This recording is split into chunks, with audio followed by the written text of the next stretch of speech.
सत श्री अकाल बेटा जी, आज सोलोनाइड की मैग्नेटिक फील्ड कैलकुलेट करेंगे। करंट कुछ इस तरह से जा रहा है, जो डायरेक्शन होगी वो राइट साइड को हमें दिखेगी। तो रफली यहाँ पर हमने बी से उसे डिनोट कर लिया। अब हम एक एम्पीरियन लूप सेलेक्ट करेंगे। इस बार जो हम शेप ले रहे हैं वो एक रेक्टेंगल की है।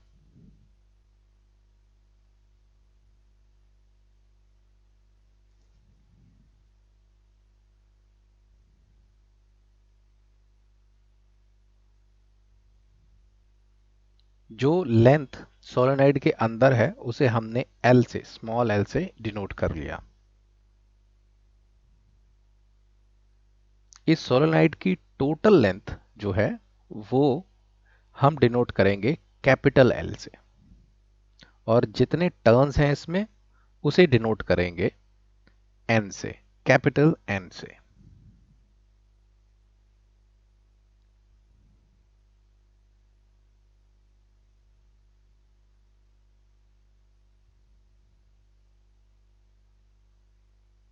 यहां पर कुछ इन्हें पॉइंट दे देते हैं जिससे आसानी रहे, तो A B C D point दे दिया और एक डायरेक्शन भी मान ली एम्पीरियल लूप की।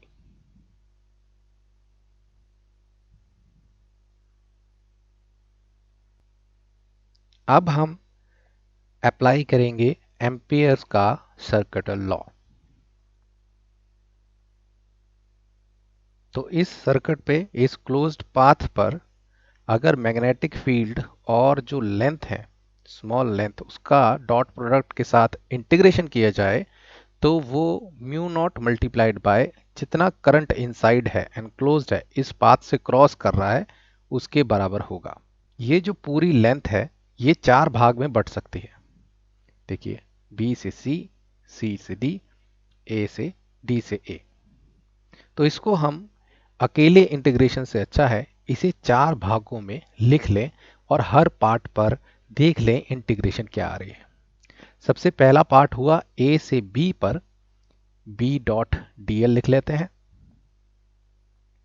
उसको ऐड कर लेंगे हम जो बी से सी इंटीग्रल आएगा,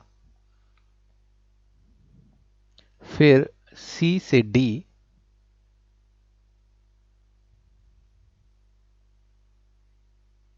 और फिर लास्ट में डी से ए।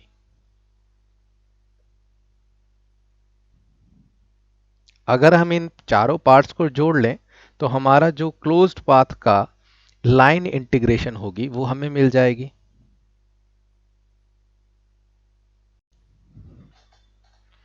इस लूप के डिफरेंट पार्ट्स में डीएल की डायरेक्शंस डिनोट कर लेते हैं। बीसी पे अगर कोई डीएल होगा तो उसकी डायरेक्शन ऊपर की तरफ होगी, डीए में नीचे की तरफ होगी। इसी तरह सीडी में लेफ्ट को जाते हुए डीएल की डायरेक्शन दिखेगी और एबी में राइट की तरफ।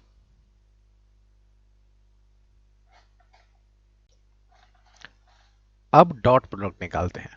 बीसी में देखिए डीएल की लेंथ ऊपर को है और डीए में नीचे की तरफ, और मैग्नेटिक फील्ड इस तरफ राइट साइड जा रही है, तो दोनों के बीच में 90 डिग्री रहेगा और हमारा cos 90 जीरो होता है। तो ये BC और DA का इंटीग्रल दोनों का हमें आंसर जीरो ही देने वाला है। अब ये जो बाहर का पार्ट है CD, ये भी जीरो हो जाएगा क्योंकि सोलेनॉइड के बाहर मैग्नेटिक फील्ड ना के बराबर होती है या जीरो होती है। तो यानी कि सिर्फ ये ए बी जो पार्ट है हमारी लूप का, इसका अगर हमने इंटीग्रेशन कर दिया तो हमें आंसर मिल जाएगा। अब हमें ये इंटीग्रल सॉल्व करना है बी डॉट डी एल सिर्फ लूप के पार्ट ए बी के लिए।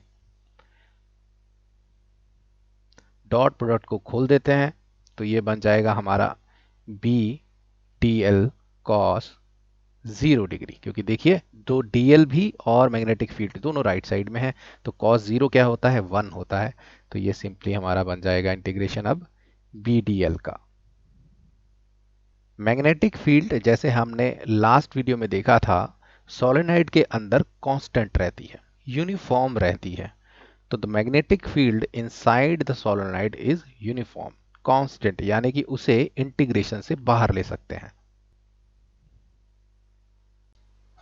यानी कि integration of B D L A B में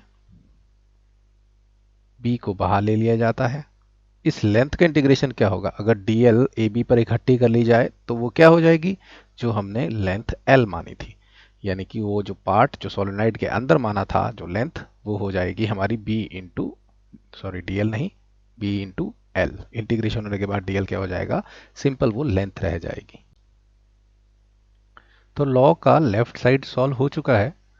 अब सिर्फ राइट हैंड साइड को सॉल्व करते हैं, जिसमें हमें निकालना है करंट कितना होगा इस लूप के अंदर। तो B L is equal to mu naught into I in side.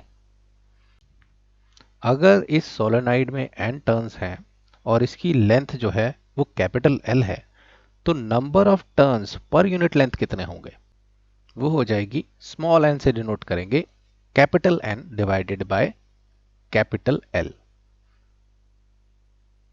अब नंबर ऑफ टर्न्स इस स्मॉल लेंथ में कितने होंगे, जस्ट हमें इस स्मॉल n से मल्टीप्लाई करना है, क्योंकि पर यूनिट लेंथ अगर इतने टर्न्स हैं तो L लेंथ के लिए क्या हो जाएगा, एन एल।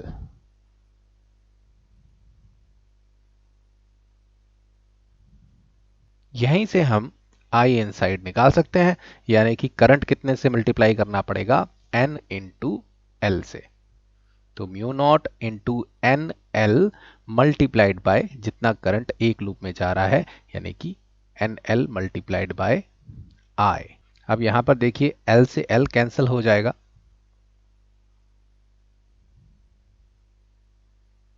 और मैग्नेटिक फील्ड जो आई है वो आई है mu naught into n into I, या n को बाहर ले लीजिए, n इंटू म्यू नॉट आई।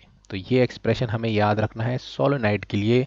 ये कहाँ के लिए है, सोलेनाइड के अंदर, सोलेनाइड के इनसाइड।